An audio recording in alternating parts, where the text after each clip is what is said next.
Saludos y bendiciones para todos los que alcanzan ver y oír el video y el audio que estamos grabando acerca de esta nueva materia que vamos a iniciar en este núcleo 19, materia número 3. Ya vamos avanzando, ya pasamos la 1, ya esperamos la socialización de ella. Vamos entonces a estudiar acerca del individuo sobre quien vamos a depositar la fe. Ya sabemos qué es fe, ya sabemos que tenemos fe, ya sabemos que la fe es parte de nuestra naturaleza. Ahora, ¿dónde vamos a depositar la fe? La Escritura nos dice o nos dijo y nos sigue diciendo: puesto los ojos en Jesús, el autor y consumador de la fe. Entonces, ahora vamos a conocer un poco sobre Jesús. Vamos a conocer una área sobre lo que es este ser grandioso que estuvo entre nosotros como humano y varias cositas más. Y iniciamos el tema cristología, concepto, rama de la teología que trata de la persona de Cristo, dado que la cristología busca comprender la obra salvadora de Cristo mediante la expiación. Escribieron acá, pero la palabra correcta aquí no es expiación, porque Cristo no cubrió los pecados. Cristo acabó, derramificó, destruyó, pulverizó el pecado. Por lo tanto, expiar es cubrir. Aquí la palabra expiar está mal. Estamos discutiendo con la guía. Esto es lo que se llama alta crítica, discutir con la guía. ¿Sí? Y después de la clase, pues ustedes discuten conmigo. Este es el objetivo yo. Ok, expiación de la persona de Jesús. El término está compuesto de dos frases del griego: Cristo ungido y logía, estudio. En síntesis, la cristología es la ciencia que se encarga de estudiar todo lo relacionado con Cristo en la persona de Jesús. Jesús es el nombre que se le dio al individuo. El término Cristo quiere decir ungido. Jesús es el tema central en el texto sagrado. Grábese esto, hermano querido y hermana querida. Jesús es, para efecto de nosotros los de habla hispana, Jesús es el tema central del texto sagrado. Óigame, desde Génesis hasta Apocalipsis. Eso es la columna vertebral de toda la Biblia. Es para los judíos el Mesías, para los griegos Cristo y para nosotros los de habla hispana Jesús. Ahora, la persona de Jesús, el Cristo, es el tema central y principal en ambos testamentos. Él es quien le da sentido, vida y cumplimiento a la inspiración del texto sagrado. En Jesucristo se cumplen más de 300 profecías registradas en el Antiguo Testamento. Tales profecías se cumplieron en la vida de Jesús, en su humanidad y en su divinidad. Jesús en muchos de sus discursos dio testimonio del cumplimiento de las profecías mesiánicas, para efecto de los judíos, ¿no?, que hacían referencia a él. Al leer el profeta Isaías 61:1 en una sinagoga en Nazaret, le dio cumplimiento a una de las profecías y a su vez testificó dicho cumplimiento. Él dijo: hoy se está cumpliendo ante vosotros esta escritura. Lo leyó y lo registra Lucas 4:21. Se profetizó 750 años antes, Isaías 61:1. A los fariseos que rehusaron creer en él, les dice: escudriñad las escrituras, ya que en ellas esperáis tener la vida eterna. Ellas testifican de mí. Juan 5:39. El Evangelio de Mateo se propone en sus escritos demostrar que Jesús es el Mesías, basándose en las profecías del Antiguo Testamento, profecías que anuncian de antemano a Jesús, a Jesucristo, cientos y miles de años, desde el punto de vista estadístico. Humanamente hablando, la probabilidad del cumplimiento de estas profecías es casi inseguro, por lo que da a entender que hubo una intervención divina tanto en lo que está escrito de lo que los profetas escribieron en diferentes épocas, lugares, culturas, como en el cumplimiento en el cumplimiento que le dio Jesús a las escrituras en su humanidad, en el desarrollo de su ministerio mesiánico. Todas estas profecías se cumplieron al pie de la letra por una intervención divina, señoras y señores. Vamos a tomar una pequeña muestra de esas profecías que nos resultan más familiares, en los que se refieren a los grandes momentos de su vida. Descendiente de la tribu de Judá. Estaba escrito, estaba establecido eso. Génesis 49, 10. Buscan los textos, los leen en sus casas y analizan estas verdades. El cetro no se apartará de Judá, ni el bastón de mando de entre su pierna, hasta que llegue aquel a quien le pertenece y a quien los pueblos deben obediencia. Profecía sobre la tribu de la cual nacería Jesús, y todos sabemos que él es denominado como el león de la tribu de Judá. Lucas, aquí está la profecía en Génesis 49, 10. Y Lucas 3:33 dice: Naasón, hijo de Aminadab, Aminadab, hijo de Admin, Admin, hijo de Arnin, Arnin, hijo de Ernon, hijo de Fared, Fared, hijo de Judá. Nacimiento en Belén. Miqueas 5:1. Y tú, Belén Efrata, tan pequeña entre los los clanes de Judá, de ti me nacerá el que debe gobernar a Israel. Sus orígenes se remontan al pasado, a un tiempo inmemorial. Eso es Miqueas 5:1. Mateo 2:1.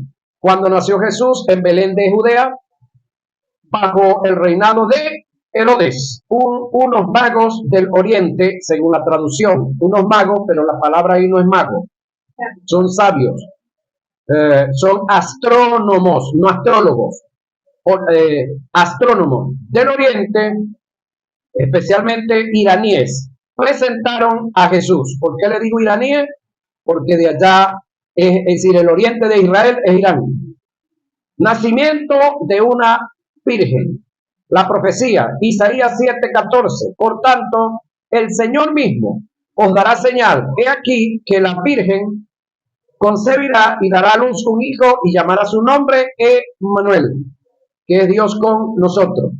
Mateo 18:1. El nacimiento de Jesucristo fue así: estando desposada María, su madre, con José, antes que se juntase, se halló que había concebido del Espíritu Santo. Ese término, antes que se juntase, es antes que tuvieran relaciones sexuales. Matanza de los niños de Belén. Jeremías 31:15. Así habla el Señor. Escuchen, en Rama se oye lamento, llanto de amargura. Es Raquel que llora a sus hijos. Ella no quiere ser consolada porque ya no existen. Mateo 2:16. Herodes entonces, cuando se vio burlado por los magos, se enojó mucho y mandó a matar a todos los niños menores de edad, menores de 2 años. Grábese esto yo, niños menores de 2 años, grábesela porque más adelante se la vamos a sacar. Que habían en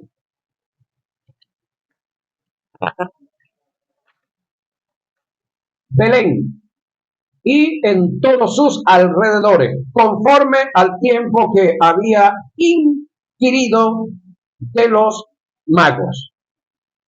Una preguntita aquí, tiene que ver con el tema. Hay un chico que nació paralelo a Jesús, llamado Juan el Bautista. ¿Por qué Juan, entre los niños que fueron asesinados, no fue asesinado? ¿Por qué Juan no lo asesinaron? Entre los niños que asesinaron, que eran menores de 2, se calculaba menores de 2 años. Juan tenía 2 años y medio. Ese es el detalle. Ya Juan tenía 2 años y medio. Juan es 6 meses mayor que Jesús. Ahora, cuando sucede esto, entonces viene la huida a Egipto. Oseas 11:1. Oiga, cuando Israel era muchacho, hablando de Jesús, yo lo amé y de Egipto llamé a mi hijo. Nótese que dice llamé a mi hijo, no dice que llamó a Israel. Mateo 2:14. José se levantó, tomó de noche al niño y a su madre y se fue a Egipto. Predicación en Galilea y en las cercanías del río Jordán. Isaías 8:23. En un primer tiempo, el Señor humilló al país de Zabulón y al país de Neftalí, pero en el furor llenará de gloria la ruta del mar al otro lado del Jordán. El distrito de los paganos. Isaías 9:1. Oiga, el pueblo que caminaba en las tinieblas ha visto una gran luz. Sobre los que habitaban en el país de la oscuridad ha brillado una luz. Cumplimiento, Mateo 4:12 y 16. Cuando Jesús se enteró de que Juan había sido arrestado, se retiró a Galilea y dejando Nazaret, se estableció en Cafarnaúm, a orillas del lago, en los confines de Zabulón y Neftalí, para que se cumpliera lo que había sido anunciado por el profeta Isaías: tierra de Zabulón, tierra de Neftalí, camino del mar, país de la Transjordania, Galilea de las naciones. El pueblo que se hallaba en tinieblas vio una gran luz. Sobre los que vivían en las oscuras regiones de la muerte se levantó una luz, hablando de Jesús. Desprecio del pueblo judío sobre Jesús. Isaías 53:3 dice: despreciado, desechado por los hombres, hablando de los hombres de alta alcurnia, de alta posición, en su gran mayoría, no todos, abrumado de dolores y habituado al sufrimiento, como alguien ante quien se aparta el rostro, tan despreciado que lo tuvieron por nada. Eso es sobre la vida de Jesús, la profecía de Isaías 53:3. Juan 1:11. Aló, oiga, aló, sin ese, suyo vino y los, ahí sí hay ese, suyos no lo recibieron. Ahí se cumple la profecía. Entrada triunfal en Jerusalén. Zacarías 9:9. Alégrate mucho, hija de Sión. Grita de júbilo, hija de Jerusalén. Mira que tu rey viene hacia ti. Él es justo y victorioso. Es humilde y está montado sobre un asno, sobre la cría de una asna. Es decir, hasta la entradita triunfal de Jesús en Jerusalén estaba profetizada, registrada. Juan 12, 13 y 14 dice, tomaron ramas de palmera y salieron a recibirle y clamaban, Hosana. Ese término Hosana es bendito el que viene en el nombre del Señor. ¿Sí? Bendito el que viene en el nombre del Señor, el Rey de Israel. Y halló Jesús un asnillo y montó sobre él, como está escrito. Traicionado por uno de los suyos. Salmo 41:10. Hasta mi amigo más íntimo, en quien yo confiaba, el que comió mi pan, se puso contra mí. Esa es la profecía. Salmo 41:10. Cumplimiento. Marcos 14:10. Entonces Judas Iscariote, uno de los 12, fue a los principales sacerdotes para entregarlo. Ahora escuche usted lo que viene. Pregunto, ¿usted agarraría a cualquier loco, a cualquier persona y lo pondría de tesorero suyo? Si usted fuera una persona que moviera plata, que necesita un tesorero, necesita quien le tenga plata, necesita donde depositar y tener confianza que le carguen una mochila de plata, ¿usted agarraría a cualquier loco? ¿A quién se buscaría? Al de más confianza. Porque hay tres cosas en las cuales no existe la amistad. Para nada. Escuche. Tres cosas en las cuales yo considero que no existe amigos ni hay hermanos. En el área de la salvación. Esto es unipersonal y uniparticular. Ahí yo no puedo hacer nada por ustedes por mucho que las quieran. ¿Sí? En el ámbito moral, ya me refiero en el ámbito moral en cuanto a los que tenemos esta posición moral de ser moralistas todavía a esta altura, porque sí sabemos de hombres que comparten su mujer con otro y mujeres que comparten su hombre con otro y ellas, eso es como si nada. En ese aspecto, para mí no hay amigos ni hay hermanos, para mí. Esa es mi posición. Y en el dinero también. El dinero suyo es suyo y el de cada quien es de cada quien. Entonces, en esa área Jesús era y Judas íntimos amigos, porque el que llevaba la cuenta, el que recibía todo era este individuo. Por lo tanto, el salmista no se está equivocando. Ahora, él sería vendido por 30 piezas de plata. Zacarías 11:12. Yo le dije, si le parece bien, pagadme mi salario, y si no, déjenlo. Ellos pesaron,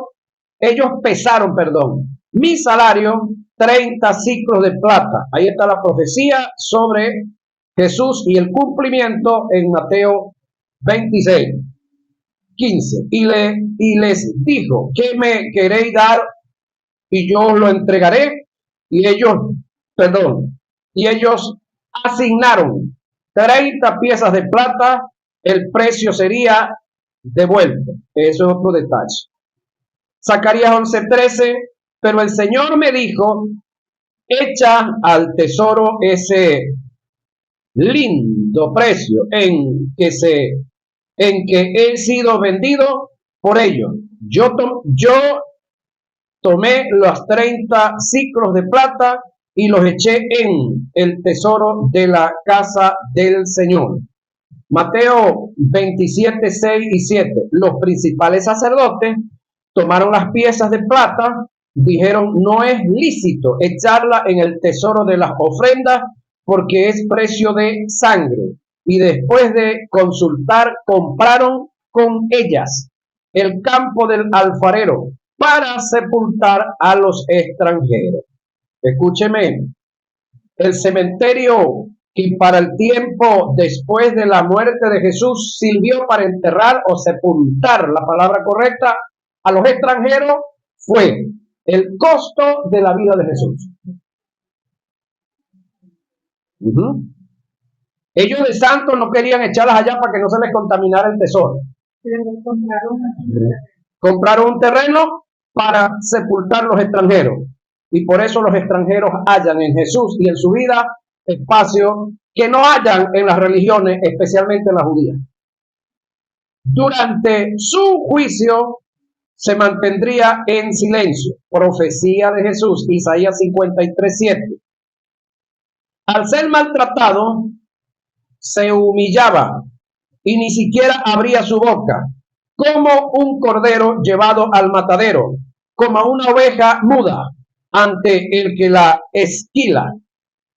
Él no abrió su boca. ¿Ustedes alguna vez han agarrado una cabra? ¿Cómo gritan? Para lo que usted la agarre. Pero usted agarra una oveja, de repente empujan, haciendo la fuerza que hacen. Las matan. Mire, es raro cuando una oveja que la están matando grita, eso es raro, es más, se asustan los que la están matando, porque eso es extraño. Algunos tienen hasta, ¿cómo es? Ideas, caulas que no son correctas. Que cuando una oveja que la están matando grita, pues no le va a ir bien. Ahora, para una cabra no, eso el berrío es terrible. Mateo 26, 62 y 63. Y levantándose el sumo sacerdote le dijo, ¿no respondes nada? ¿Qué testifican estos contra ti? Mas Jesús callaba. Entonces el sumo sacerdote le dijo, oiga lo que viene, te conjuro por el Dios viviente, wow, que nos digas si eres tú el Cristo, el Hijo de Dios. Este término conjurar tiene que ver con arrancarle a Jesús un juramento.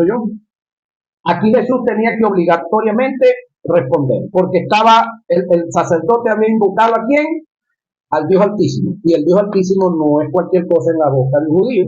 Entonces, por esa razón, al ser conjurado de la forma que fue conjurado, Jesús tuvo que responder. Pero del resto no iba a responder nada. Sufriría por los demás. Isaías 53, 4 y 5. Ciertamente llevó él nuestras enfermedades y sufrió nuestros dolores. Y nosotros le tuvimos por azotado, por herido de Dios y abatido. Mas el herido fue por nuestras rebeliones, molido por nuestro pecado. El castigo de nuestra paz fue sobre él y por sus llagas fuimos nosotros curados. Mateo 8, 16 y 17. Y como fue ya la tarde, trajeron a él muchos endemoniados. Oiga esto. Echó fuera los demonios con la palabra y sanó a todos los enfermos, igual con la palabra, para que se cumpliese lo que fue dicho por el profeta Isaías, que dijo, él mismo tomó nuestras enfermedades y llevó nuestras dolencias. Crucificado con malhechores. Isaías 53, 12 dice, por tanto yo le daré parte con los grandes y con los fuertes repartirá despojo, por cuanto derramó su vida hasta la muerte y fue contado con los pecadores, habiendo él llevado el pecado de muchos y orado por los transgresores. Mateo 27, 38. Entonces crucificaron con él a dos ladrones, uno a la derecha y otro a la izquierda. Sus manos, pies serían perforados. Salmo 22, 16. Porque perros me han rodeado. Estos son los gentiles. Me ha cercado cuadrilla de malignos. Horadaron mis manos y mis pies. Perforación. Juan 20, 27. Luego dijo a Tomás, pon aquí tu dedo y mira mis manos y acerca tu mano y métela en mi costado y no seas incrédulo, sino creyente. Sería escarnecido y despreciado. Aquí estamos hablando algunas cositas de Jesús. Esto es más, profecía y cumplimiento, profecía y cumplimiento. Salmo 22, 6 al 8, mas yo soy gusano y no hombre, oprobio de los hombres y despreciado del pueblo. Todos los que me ven me escarnecen, estiran la boca, menean la cabeza, diciendo: se encomendó al Señor, líbrele él, sálvele, pues que en él se complacía. Mateo 27, 39 al 40. Y los que pasaban le injuriaban meneando la cabeza.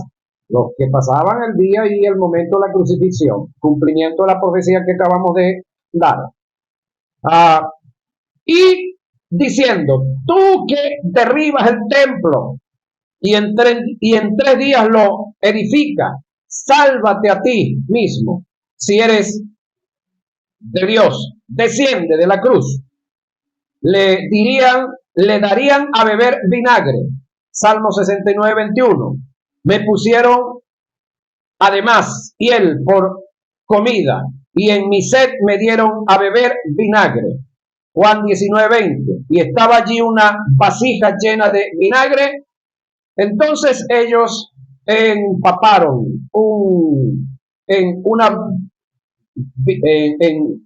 empaparon en vinagre una esponja y poniéndola en un hisopo se la acercaron a la boca. Su costado será traspasado. Zacarías 12:10. Y derramaré sobre la casa de David y sobre los moradores de Jerusalén espíritu de gracia y de oración, y mirarán a mí, a quien traspasaron, y llorarán como se llora por hijo unigénito, afligiéndose por él, como quien se aflige por el primogénito. Juan 19:34. Pero uno de los soldados le abrió el costado con una lanza, y al instante salió sangre y agua. Sobre sus ropas echaron suerte. Salmo 22:18.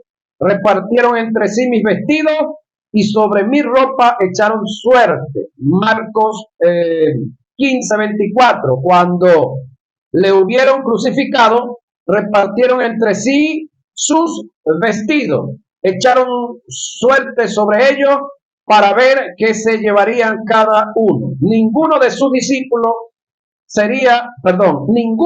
huesos sería quebrado. Salmo 34:20. Él guardará todos sus huesos, ni uno de ellos será quebrantado. Juan 19:33. Mas cuando llegaron a Jesús, como le vieron ya muerto, no le quebraron las piernas. Sepultado en una tumba de ricos. Isaías 53:9. Y se dispuso con los impíos su sepultura, mas con los ricos fue en su muerte, aunque nunca hizo maldad, ni hubo engaño en su boca. Mateo 27, 57 al 60. Cuando llegó la noche, vino un hombre rico de Arimatea, llamado José, que también había sido discípulo de Jesús. Este fue a Pilato y pidió el cuerpo de Jesús. Entonces Pilato mandó que le diesen el cuerpo, y tomando José el cuerpo, lo envolvió en una sábana limpia y lo puso en su sepulcro nuevo que había labrado en la peña. Y después de hacer rodar una gran piedra a la entrada del sepulcro, se fue. Eso fue día miércoles. Vaya enterándose que después le explico el resto. Resucitaría después de su muerte.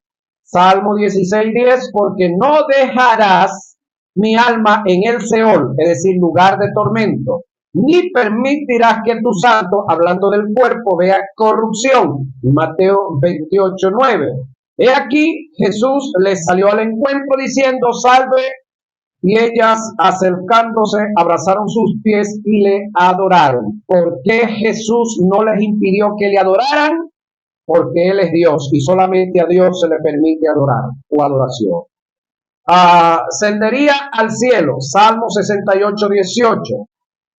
Subiste a lo alto, cautivaste la cautividad, tomaste dones para los hombres y también para los rebeldes, para que habiten entre ellos. Dios, entre ellos, Dios. Lucas 24, 55 al 51. Y los sacó fuera hasta Betania y alzando sus manos los bendijo. Y aconteció que bendiciéndolo se separó de ellos y fue llevado arriba al cielo. Esa es la ascensión de Jesús. Preexistencia de Jesús el Cristo. Vamos a hablar, aquí terminan las partes de las profecías que hemos hablado. Vamos a hablar, óigame, de la supuesta preexistencia de Jesús. ¿Por qué digo supuesta? Porque no hay preexistencia en Jesús. ¿Qué es preexistencia? Preexistencia es existir antes de la existencia. Usted ha oído hablar del mundo prehistórico. ¿Qué es la prehistoria? Es una historia que hay antes de la historia. ¿O estoy equivocado? Prehistoria. Algo que le antecede a la historia de la raza humana. Entonces, cuando hablamos de animales prehistóricos, estaríamos hablando de animales que existieron antes de la raza humana, prehistoria, porque la historia es de la raza humana. La raza humana, según algunos teólogos, la raza humana está caminando, señoras y señores, sobre los 13.000 años. La raza humana. Es decir, la existencia del mundo. La raza humana está caminando, corríjame, sobre los 6.000. Hay un calendario que se le denomina el calendario hebreo o israelí caraíta. Ese calendario está caminando sobre el año 6.900, 6.900, ya va. Sí, 6.906 años. Según ese calendario, el mundo le faltan 4 años para llegar a 7.000. Según el calendario hebreo caraíta, porque se maneja otro calendario hebreo que tiene una diferencia de más de 200 años. Se dice, según algunos comentaristas, que el calendario hebreo caraíta es el más creíble de todos por la razón siguiente, de que viene de creyentes genuinos en Jesús, aunque con su cultura hebrea, y los otros judíos, los que manejan ahorita el judaísmo común normal, ellos distorsionaron su calendario entre el año 95 y el año 100 después de Cristo, porque ellos no aceptan a Jesús, el que es nuestro Salvador y del que vamos a estudiar, como el Hijo de Dios, como el Cristo. Ellos siguen esperando a un Mesías. Para los judíos judaizantes del judaísmo, valga la redundancia, este Jesús del cual yo le estoy hablando no es aceptado por ellos. Y según algunos de ellos, este Jesús está en el infierno ardiendo. No es juego lo que le voy a decir. Está, según ellos, este Jesús está ardiendo en el infierno, en unas pailas de excremento, ardiendo a bolbollones. Eso lo dicen los escritos que ellos tienen, lo que llaman los pensadores israelíes, pues que no aceptan a Jesús como el Cristo. Y de Jesús dicen barbaridades, que tuvo relaciones con María Magdalena y un poco de cuestiones. Que las sanidades que hizo no son de Dios, que eso fue que como él fue a Egipto, se recuerda que Jesús al principio fue a Egipto, pero que aprendió con los hechiceros de Egipto todo eso y vino a enseñarlo aquí. Sí, y muchas cosas más feas hablan de Jesús. Sus hermanos. Ojo, aunque no todos, porque los primeros discípulos que él tuvo eran judíos. José de Arimatea era judío y José de Arimatea era uno de los grandes millonarios de su tiempo, que fue, ¿cómo se dice? Discípulo, así en secreto, perteneciente al Sanedrín. Él fue el que vino a Jesús de noche y le dijo, sabemos que has venido de Dios. Ese término sabemos es que con los que él se había reunido y a nombre de los que él venía, era parte del Sanedrín que aceptaba a Jesús como el Mesías, pero no quisieron caminar en él. Nicodemo fue otro archimultimillonario que sirvió a Jesús también. Y ya después, cuando la iglesia de los primeros cristianos comienza a avanzar, sí hubo parte del Sanedrín que siguió, que le entregó su vida a Jesús. No todo. En el caso de Pablo, todos sabemos que Pablo pertenecía al Sanedrín, pero no era perteneciente, perdón, a la cúpula del Sanedrín. Pablo era un alguacil que ejecutaba las órdenes del Sanedrín, es decir, no pertenecía a la corte, que eran 70 individuos más un vitalicio y más un sumo sacerdote, que por la realidad eran 72 individuos, 72 sujetos. Entonces, vamos a hablar acerca de la supuesta preexistencia de Jesús, el Cristo. Para entender con precisión el tema de la supuesta preexistencia de Jesús, no debemos confundir la predestinación, oiga lo que viene, también preste la atención que esto lo vamos a aclarar más adelante, con la preexistencia. Y no debemos confundir la preexistencia con la prognosis, son otras cosas. Y la presciencia, que es otra cosa, de Dios. A continuación, haremos un breve estudio etimológico de los términos antes mencionados. Predestinación, oiga, es un término compuesto del latín, que es teológico, no exegético, ya que originalmente no aparece en las Sagradas Escrituras, que indica destinar, propiamente predestinar, escoger, anticipar las cosas antes de su existir. La predestinación está en total contraste con el determinismo o el libre albedrío. La predestinación alega que el hombre no tiene poder para tomar decisiones en su vida, ya que Dios predeterminó en la eternidad pasada lo que sucede en la eternidad presente y lo que sucederá en la eternidad futura. La predestinación alega, no tiene fundamento, en forma tácita, que el hombre no tiene control absoluto de sus acciones, ni de las consecuencias de ellas, que solo Dios, en su soberanía, es el causante, oiga esto, y el culpable del destino del hombre, independientemente cuál sea su género.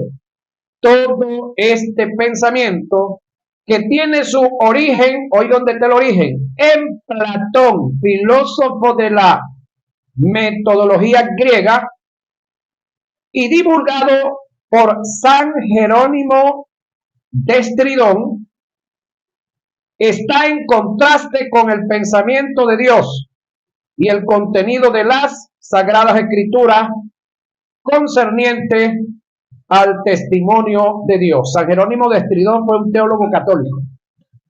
Es el que elaboró la Biblia Vulgata Latina y es el que le acomoda a unos textos por allá de los libros de Pablo, predestinación. No es legal, no es correcto. ¿Cómo se debe entender el pensamiento escrito en las cartas a los Romanos? En el capítulo 8 aparece esta expresión. Capítulo 8 de Romanos, versos 29 y 30. Y Efesios 1, 4 y 5. Que presentan la supuesta predestinación que se la dio San Jerónimo de Estridón, inspirado en Platón, del hombre en relación a la salvación. San Jerónimo de Estridón tradujo el Nuevo Testamento del griego al latín la Vulgata Latina y colocó la Biblia que nosotros llamamos católica, el término predestinación en relación con la salvación, como una escogencia anticipada de Dios, de los que deberían ser salvos y en su defecto los que se van a perder. Esto lo hizo inducido por San Jerónimo, perdón, por San Agustín en el siglo V e inspirado por la filosofía platónica. La verdad del caso es que el término que utilizó Pablo en sus escritos originales para referirse a la supuesta predestinación fue proorizo, que indica convocar e invitar, ¿sí? Propiamente llamar, por lo cual el texto reza como sigue: porque a los que antes conoció, también los predestinó. Predestinó, este es San Jerónimo de Estridón. Pablo los invitó, los convocó, en su más amplio concepto los llamó para que fuesen hechos conforme a la imagen de su Hijo, para que Él sea el primogénito entre muchos hermanos. Y a los que predestinó, San Jerónimo de Estridón, Pablo convocó e invitó, a estos también llamó, y a los que llamó, a estos también justificó, y a los que justificó, a estos también glorificó. Esto es Romanos 8, 29 y 30, y aquí se cae la supuesta predestinación, señoras y señores. No hay predestinación, hay convocación, invitación. Bendito sea el Dios y Padre de nuestro Señor Jesucristo, quien nos ha bendecido en Cristo con toda bendición espiritual en los lugares celestiales. Verso 4. Asimismo nos escogió. El término es conoció y nos vio en Él, en su eterno conocimiento. ¿Qué es eterno conocimiento en Dios? Omnisciencia, presciencia, conocimiento anticipado de todas las cosas, cualidades divinas de Dios en sus tres individuos que la conforman, en su eterno propósito, desde antes de la fundación del mundo, para que fuéramos santos y sin mancha delante de Él, relativo a la justicia. En el verso 5, en amor nos predestinó. Este es San Jerónimo de Estridón. La palabra correcta es nos llamó, nos convocó, nos hizo la invitación por medio de Jesucristo para adopción como hijo suyo, según el beneplácito de su voluntad. Efesios 1, 4 y 5, señoras y señores. Es tiempo de que dejemos de leer Biblia como y comer Biblia como los pichones de pájaro, con la boca abierta y los ojos cerrados. Así que es tiempo de que comamos Biblia con los ojos bien abiertos y la mente también. La verdad del caso es que las Sagradas Escrituras presentan la supuesta predestinación es en relación con el plan de salvación, en el cual Dios en su determinada decisión preparó el Cordero como elemento principal para llevar y desarrollar en la eternidad futura la regeneración del hombre en la persona de Jesucristo. Lo que fue determinado, según el testimonio del apóstol Pablo, fue, oiga, el plan de salvación en el propósito de Dios para cumplir en Jesús, siendo el Cordero el elemento principal, como un tipo del antetipo que es Cristo. El tipo es el Cordero Pascual, sí, el tipo que se usó fue el Cordero, pero el antetipo en este caso es Cristo. Una vez que el antetipo se presenta, el tipo que se venía presentando caduca, pierde fuerza como tal. Yo voy a decir algo que ustedes me van a entender clarito aquí, pero algunos de los que en el video y en el audio no me van a entender. Cuando usted y yo fuimos a sacar la cédula, ¿qué fue lo que nos dieron? El comprobante, ¿verdad? Ajá. Ese comprobante lo cargamos algunos 1 año, 6 meses, 2 años, y de vez en cuando íbamos allá. No, no ha llegado todavía. Y cuando llegó, nos lo quitaron y nos dieron la cédula. Se acabó. Ya no existía más el comprobante. Entonces, una vez que llegó la cédula, el comprobante pierde valor. El comprobante tuvo valor mientras no había llegado la cédula. El Cordero Pascual tuvo valor hasta que Cristo llegó. Una vez que Cristo llegó, se acabó el Cordero como tal. Ya ahora es Cristo Jesús. Para los que aceptamos a Cristo, que hay una gran mayoría. Sin embargo, tenemos el montón de gente por ahí que no han aceptado a Cristo y ellos siguen esperando a un Mesías y les va a llegar un falso Mesías, lamentablemente por ellos, señoras y señores. Bueno, ya se nos fue la primera hora de clase. Vamos a un corte.